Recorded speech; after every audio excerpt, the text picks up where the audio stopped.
आता आपल्या आवडत्या मालिकेचे संपूर्ण भाग मालिका प्रसारित झाल्यानंतर लगेचच पाहू शकता फक्त सन नेक्स्ट वर. भारतातील प्रेक्षकांसाठी मोफत सेवा.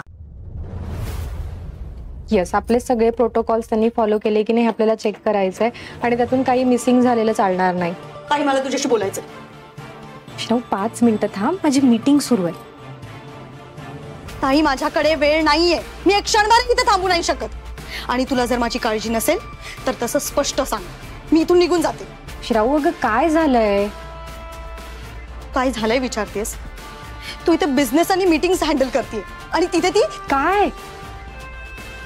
जरा 5 मिनिटं थांब, मला मीटिंग तर होल्डवर ठेवू देत. मी तुला सांगितलं ना वेळ नाहीये, मला आताच्या आता बोलायचंय.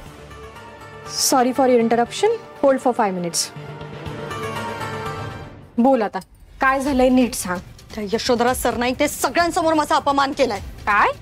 हो, आणि एवढंच नाही तर मला मेड सारखं वागवलंय तिने. तिच्या त्या मैत्रिणी मला मेड म्हणाल्या आणि हसत होत्या माझ्यावर. असं कसा अपमान करू शकतात त्या माझा?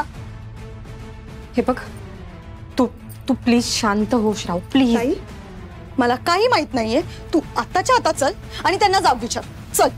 ऐक ना, आत्ता प्लीज शांत हो. अशी कशी शांत होऊ मी? अपमान माझा झालाय ना, तुझा नाही. बरोबर. हे बघ, मला माहितीये ती तुझ्याशी चुकीचं वागलीये, पण सगळ्या गेस्ट समोर जाऊन मी काहीतरी उलट सुलट बोलेन हे योग्य नाहीये ना श्राव. म्हणजे? अगं म्हणजे तिने तुझा अपमान केला, आता जाऊन मी तिचा अपमान करेन, मग तिच्यात आणि आपल्यात फरक काय? आणि तू प्लीज कारण नको देऊ मला. तू त्यांना जाऊन जाब विचारणार आहेस की नाही तेवढं सांग फक्त. आत्ता तरी नाही. अगं सगळे गेस्ट गेल्यानंतर मी तिला तिच्या कृत्याचा जाब विचारेन. I promise. ओके? वा, म्हणजे तिने अपमान सगळ्यांसमोर करायचा आणि तू जाब विचारणार सगळे गेल्यानंतर? का? सगळ्यांसमोर विचारायला काय प्रॉब्लेम आहे तुला? कारण आत्ता फक्त मी यशोधरा सरनाईकची सून नाहीये, तर श्रेयस सरनाईकची बायको सुद्धा आहे. त्यामुळे त्याच्या आणि त्याच्या फॅमिलीच्या रेप्युटेशनची जबाबदारी माझी सुद्धा आहे. आत्ता मी काहीतरी जाऊन उलट सुलट बोलेन आणि स्वतःची शोभा करून घेईन. यशोधरा सरनाईकची बदनामी हीच श्रेयसची बदनामी आहे. त्यामुळे आत्ता मी असं करू शकत नाही. प्लीज तुम्हाला समजून घे श्राऊ. वाव ताई, वाव. म्हणजे तुला आता तुझा नवरा महत्वाचा आहे ना? अगं, आणि मी नाही? अगं काय वेडेपणा लावलाय श्राऊ तू हा? काय बोलतेस? तुझं तुला तरी कळतंय? खरंय हे श्राऊ.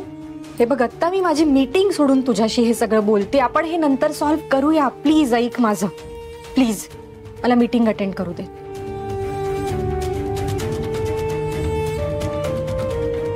Okay, let's come back to the point. आपण काय डिस्कस करत होतो? कसं वाटतंय तुला आता?